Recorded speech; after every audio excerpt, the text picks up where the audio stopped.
You're listening to Gospelbound, a podcast from the Gospel Coalition for those searching for firm faith in an anxious age. I'm your host, Collin Hansen.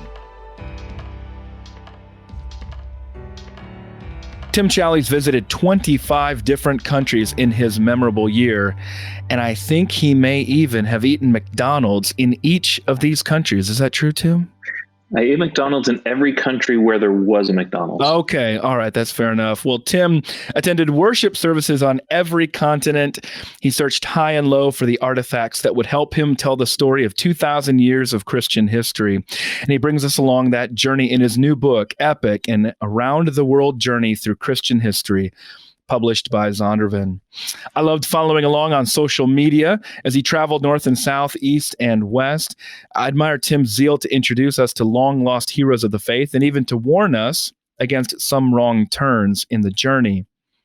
This book matches what we're doing with Gospelbound, which is searching for firm faith in an anxious age, because Tim looks back on God's faithfulness, even as he looks forward to what God might yet do before Jesus returns. Tim writes this: "If I learned anything from my journey around the world, it's the simple truth that the Lord is always at work." And indeed, he is.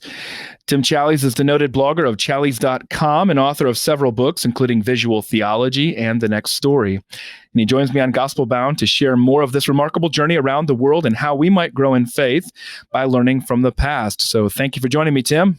Thanks for having me. Yeah, such an inspiring book, and I could hardly believe it the first time you shared about how this project came about. You told me that over email, and you write about it in the introduction to Epic as well. But tell us how this project even found financing to begin with.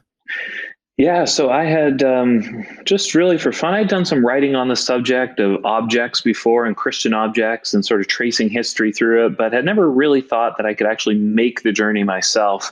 And one day got inspired to plot out what would a journey look like and where would I go, what would I want to see, what are some of the objects I'd want to discover along the way. So I plotted it out, put it all in a document, and then just thought, I don't see how this thing could ever actually happen. And it just so happened right after I did all that, in fact, within a day or two, somebody got in touch with me. Somebody who's since become quite a good friend. He got in touch and just said, "Hey, I represent a group of businessmen, and we've been following your work and would like to support something you're doing." The question he asked was something like, "Is there anything you've ever wanted to do or any project you've wanted to take on where money has been the object?" And I told him about this project, and he was happy to get me going with it. And so it just came together just like that. It was remarkable. I wish I had more friends like that, Tim. No wonder he's become quite a good friend. No, it's just wonderful to see that kind of Christian generosity and for us to be able to all benefit from it in producing this book. Now, I think this question is one that you anticipated. It's one I think that's kind of obligatory. We're Protestants. We don't venerate relics. How does your project differ?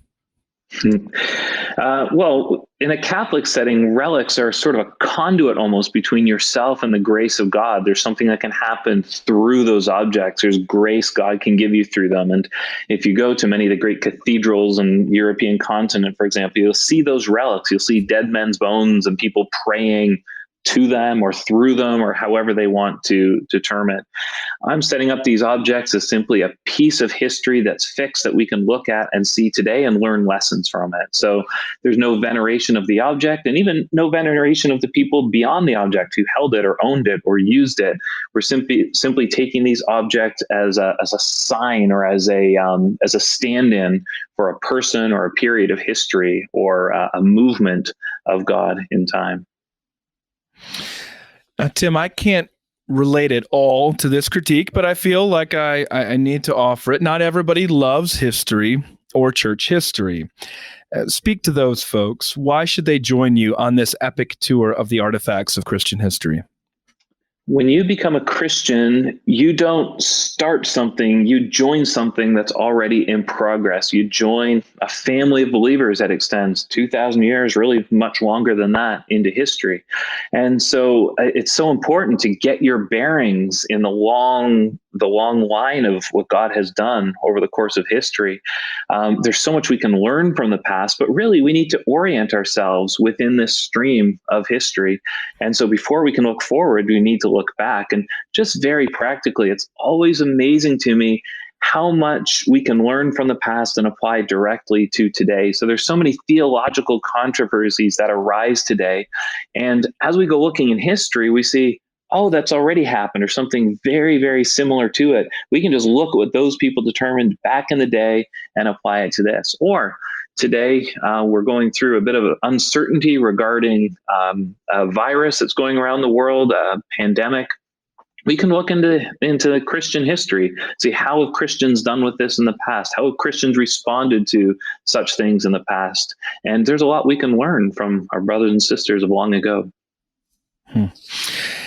Couldn't agree more. I think a lot of times people have just never been taught it in such a compelling fashion as what you do in Epic and what you do with the videos, and what you've done with social media and things like that. So one of the reasons why I think the project is so worthwhile is that it can help people to break through the idea that history is this kind of static thing that's merely about long lost names and dates on the page. I've not been able to travel as much as you have. I think only 2 of the artifacts that you've seen have I also seen: John Calvin's chair in Geneva and Billy Graham's pulpit in Wheaton, Illinois. Which historical site or artifact, Tim, is way more interesting than we might suspect? And what place is not nearly as interesting as you had hoped? We'll do a positive and negative there. Sure. What is way more interesting? I think a lot of them are way more interesting, but one that jumps out to me is the Papayacta Dam in Ecuador. That on the one hand, you can just look at this thing and you see it's a little dam above a little or below a little lake, and there's a river flowing from it, runs down to a generating station. So what? But you read the story behind that dam and how there were Christians who wanted to broadcast the gospel throughout Latin America. They were using up all the power they had. They were paying too much for power, so they needed more power. So what did they do? They bought land that had a lake on it. They dammed the lake. They built their own generator. All of this at 14,000 feet above sea level and without machinery. And they did this all for the glory of God. In fact, the dam used to have inscribed on it, "Water to the glory of God." It's an amazing story. So, okay, you just look at this thing. You happen to be going through Ecuador. For some reason, you find yourself way up this mountain. You see a dam. You think nothing of it. But you know the story behind it. And it's just absolutely mind-blowing. No machinery? I mean, again, no machinery. No, they brought everything over the mountains on pack mules. They had one helicopter that brought one especially heavy thing. Other than that, it was all done by hand. People drilling holes by hand, dynamiting, shoveling. It's an extraordinary feat of engineering, just so they could broadcast the good news of the gospel. Amazing. And they built this thing when there were very few radios. I mean, these people had faith to understand what God was doing and would be doing in the future. So it's amazing. The second question is, what is not nearly as interesting? Yeah. Oh boy. Okay. I'm going to get in trouble here from our friends across oceans. But That's my goal. Yeah, okay, good. So Australia and New Zealand are beautiful, wonderful places, but they've also been settled very, very recently. And so there's not a ton of really fascinating history there, as far as I know. I mean, I found some neat things, but I went because I had to, and there's some other interesting objects I found there. But yeah, if you want to research church history, I probably wouldn't begin in Australia, not to mention New Zealand. Oh, that's fair. And I think a lot of the United States would probably fall into that same category as well. A lot of it having been settled around that same time, especially as you head west. So it makes a lot of sense. Correct. Now, I share your love for the Reformation Museum in Geneva. Highly recommend it. Now, of course, we wouldn't agree with all the interpretations in that museum, but just amazing. I just remember the sheer joy of when I stumbled across it. It was just opened not long before I had visited next to Calvin's church. And there was also that sort of surprise that came and joy that came because I just didn't even know it was there. But what other museum stands out as a must-see, if possible, for Christians? Yeah, I went into many, many museums over the course of the year. I'd want to point to the British Museum for pre-Christian history. So most of that is Old Testament history. So people think of that, but there isn't really anything, or very little anyway, that's New Testament. But I think the British Library is incredible. Not quite a museum; it's a collection within the British Library. But they have some amazing things there. The trick is they rotate some of them, so you may go there and find Lady Jane Grey's prayer book, or you may not. But they have some incredible things. They have all the best Bibles, all the world-changing Bibles. They've got the original score for Handel's Messiah. They've got some amazing objects there. So that's a must-see. And in a city many people get to over the course of their life as well. It's not too far off the beaten path. Right. Well, I'm glad you brought up the dam in Ecuador, which, by the way, what time frame was that? When was it completed? Or how long did it take? Do you remember? It was in the 70s. Okay. Got it. Yeah. Okay. Yeah. So I thought it was about that time period, but you're right. Well before a lot of technological changes had followed through there. And you talk about, of course, you've always been dialed into technology, and you, as the book progresses, talk about our phones and our apps and all these things that can do so much to spread the gospel around the world with so little effort by comparison to that dam in Ecuador. And I'm wondering, have we lost anything in that transition toward sort of some of the simplicity and ease of being able to transmit the Christian message? Have we lost anything, or is it only gain? Because I think the gain is pretty obvious. And for the record, Tim, I think you need to leave your laptop behind someday for future generations to visit. Be an artifact. Sure. I actually thought about modern day objects. Like, could I find the original manuscript of Paul Washer's shocking youth sermon or something? But that all just seemed a little too trite to get too modern. Have we lost something? I don't know. It's interesting. You think about that dam when they were broadcasting the gospel, when that radio station, I believe it started in the 30s in Ecuador, when they started to broadcast, I think there were about 5 or 6 radios in their broadcast area that could even receive it. And when those radios were receiving information, it was basically just the Christian material. There wasn't much else being broadcast. And so maybe the big comparison is just today we're absolutely constantly flooded all the time with information. We have to work hard to remove ourselves from the flow of constant media, constant information.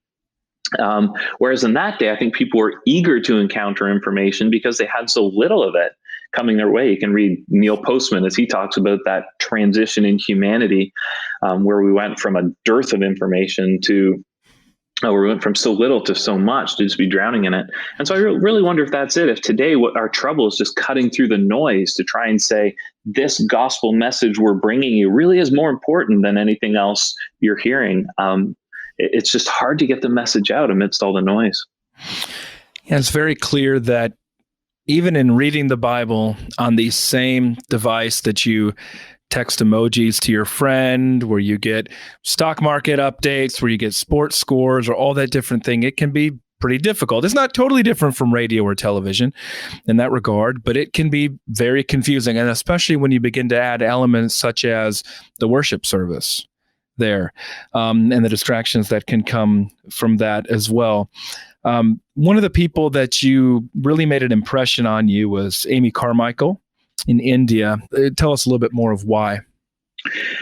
Yeah, so I had read about Amy Carmichael a couple times, and then a couple of books about her. Then Ian Murray had come out with a great little biography of her, and I was really drawn to that because theologically, Ian Murray should not, by rights, be that enthusiastic about Amy Carmichael. I mean, they were very different theologically, and yet he really honored her and really came to enjoy her. And at the end of the book, he talks a little bit about their theological differences, some concerns he would have had. But I was really drawn to her, I think, largely through some of his writing. But yeah, so I started in Ireland and spent some time touring her sites there, and then went to the south of India. And yeah, it was just incredible to go to this ministry that she founded, she fundraised for, and while there to meet people who had actually met her, who had actually either known her or at least had come in as little children, and to see this ministry still carrying on, as far as I could tell, still preaching the gospel, still going quite strong, still serving the people round and about. It was it was powerful to see what somebody can do. They're just full out committed to the Lord, committed to honoring him in their unique callings. She just stands to me as a special example of a woman who is faithful in what God had called her to. I didn't know that about Murray, and that probably is a surprise to a lot of people who know Murray's other writings. What reason did he give for why she was so compelling to him? I think he was just drawn again to the depth and simplicity of her faith. I'm not remembering exactly what he said to laud her there, but I really think that was it. Just seeing this woman who did so much with seemingly so little. Even as a young girl, she founded a church when she was in her teens or barely into her 20s, not as the pastor, but as somebody who just saw the need for a church for some people who were otherwise overlooked by society, and who found the money and had the building constructed and hired a pastor and all that just to serve these people. I mean, she was a feisty, driven person. And just had an amazing impact on the people in that area of India.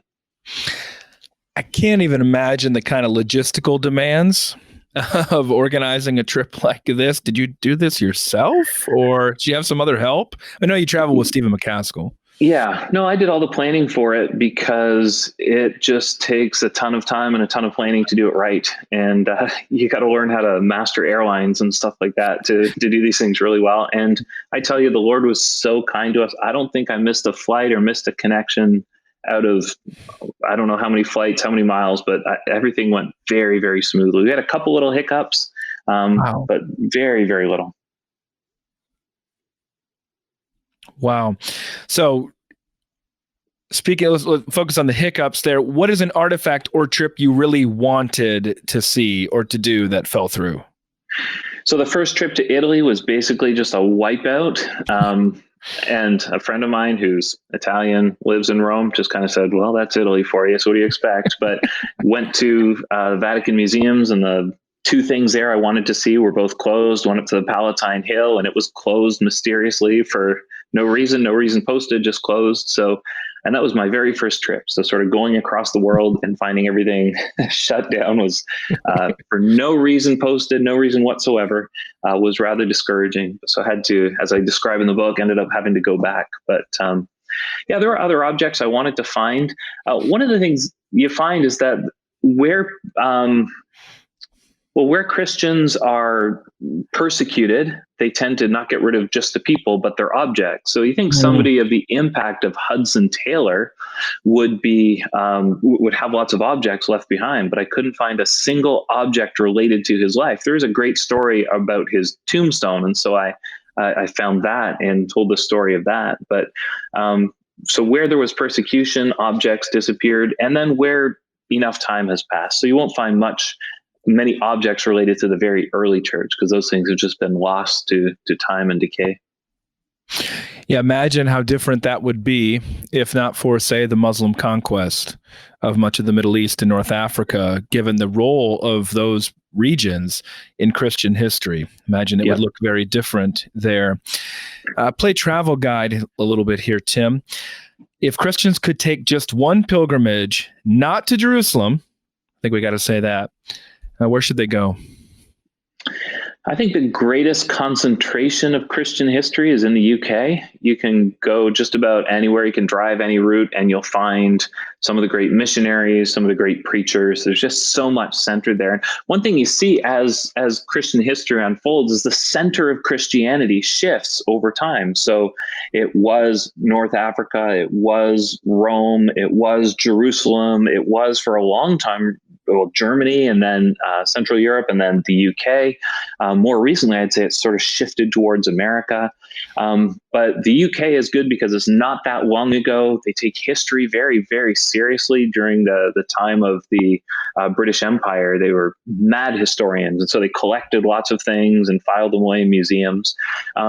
If there was one museum I wanted to see that no longer exists, there was a museum associated with the London Missionary Society, where they sent missionaries all over the world, and they collected an incredible collection of objects and had a whole museum dedicated to it. But that museum has since disbanded and the objects been scattered to the winds, many of them disposed of. But I found lots of references to that museum from back in the 1800s, but it's long since gone. But that would have been an absolute joy to browse. It's one of the first things I thought when you mentioned the UK, that you would not think of that as the most vibrant place for Christianity today. But then, of course, as you point out, that's basically how it's always seemed to work. It's a migratory religion in that sense. And so as I think about the United States, or I think about North America, I imagine the same thing at some level being true, especially as it in some ways goes back then to places where it had been popular in Africa at one point. So last question here, Tim. Again, been talking about your book, Epic, an Around the World Journey Through Christian History. I know that we're just seeing the fruit of your last couple years of labor, but I know you're already hard at work on other projects. So what's next for you? Where are you going to take us next? Sure. Yeah, the next big project I'm working on is called, working title is Worship Around the World. And I'm doing that with my friend Tim Challies, who would be familiar to many listeners. And the two of us are hoping to circle the world and see how Christians worship in different parts of the world. So we're looking specifically for churches that are theologically sound, but also culturally distinct, and that they're worshiping in ways that are suitable for their style or for their culture. So what we wouldn't necessarily want to do is go far across the world and then worship at an English-speaking church full of expats. We'd rather go where they've singing really singing Chris Tomlin. Right, exactly, with guitar, all that. Like, we'd like to go where the gospel has taken deep root and they've developed liturgies, they've developed ways of worshiping, they've developed their own music, they perhaps sing in a musical style that's relevant there, and then share that. So the big picture is, I'd like people to imagine what God is doing every single Sunday. The sun rises over the South Pacific and Christians rise, they get out of bed and they worship in ways that are distinct to Fiji, to Tonga. And then the sun breaks over Australian and the Aussies worship, and then China and the Chinese people worship as Chinese people, and just get this picture of what God is doing every Lord's Day. I think it should be a really great experience and hopefully a real blessing for God's people. I'll be there to watch on social media and to look forward to the book and the video as they come out there. I guess the real question, Tim, is that does Tim Challies, does he share your love of McDonald's? I don't think he does. He has a love for good coffee. I have a love for bad coffee. So we are anticipating some struggles there. We'll do our best. The Lord shall see you through. My guest on Gospelbound has been Tim Challies, author of Epic, an Around the World Journey Through Christian History. Thank you, Tim. Thank you. Thanks for listening to this episode of Gospelbound with Collin Hansen. Join us next time as we continue the search for firm faith in an anxious age. Visit tgc.org/gospelbound to find transcripts and past episodes, subscribe to my newsletter, and suggest a guest or topic that will help you find hope in the gospel of Jesus Christ.